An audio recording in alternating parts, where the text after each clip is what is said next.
Tribute to Conway Twitty featuring Bobby Simpkins is this Saturday, July 27th at 7 p.m. at the Watch Your Opera House. Bobby Simpkins is an award-winning tribute artist who has performed all over the country, including Nashville. Bobby now lives in Kansas City and is coming to Watch Your this Saturday night at 7 p.m. If you like classic country music, this night is for you. A tribute to Conway Twitty featuring Bobby Simpkins this Saturday, July 27th, 7 p.m. at the Watch Your Opera House. Tickets are $30 and can be purchased at watchyyouroperahouse.org or at the door.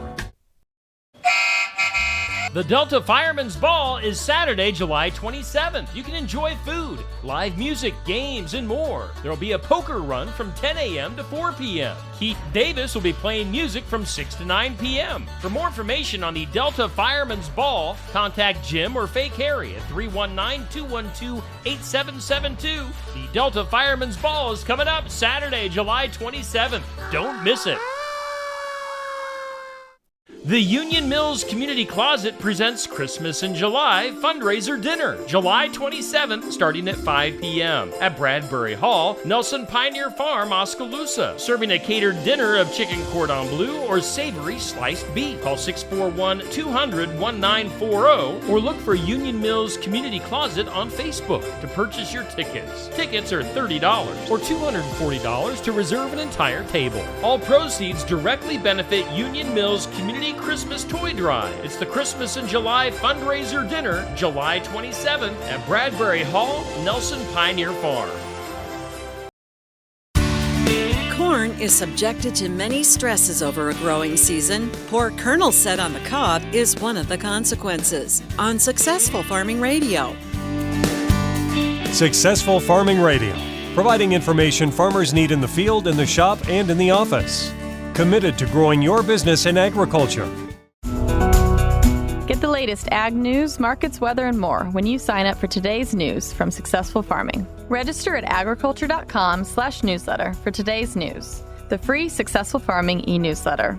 Once a day, you'll get an email packed with relevant news hitting the ag industry online and around the nation, along with the 3 big things happening today. Visit agriculture.com/newsletter to subscribe to today's news from Successful Farming.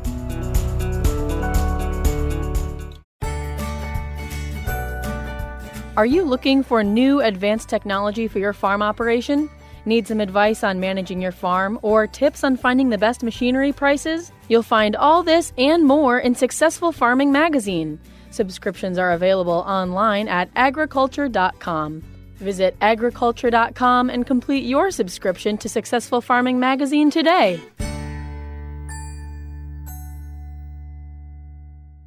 The number of kernels on an ear of corn is important for total grain yield per acre. An ear that's totally filled out with perfect rows has benefited from good growing conditions and successful pollination. But sometimes you end up with more cob than kernels.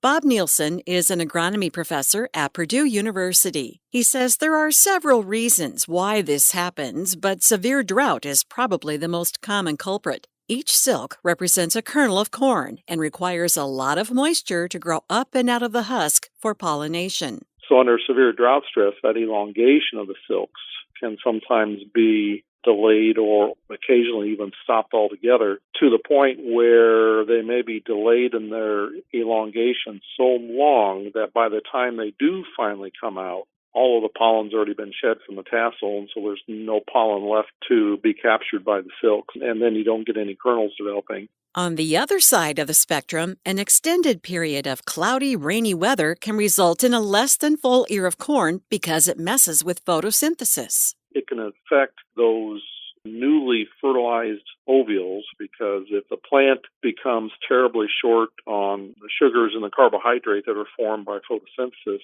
basically that can cause almost immediate abortion of newly developing kernels. And so sometimes, we'll see some poor kernel set if there's been upwards of a week of cloudy weather during pollination. I'm Jody Henke. Learn more about issues with kernel set at agriculture.com.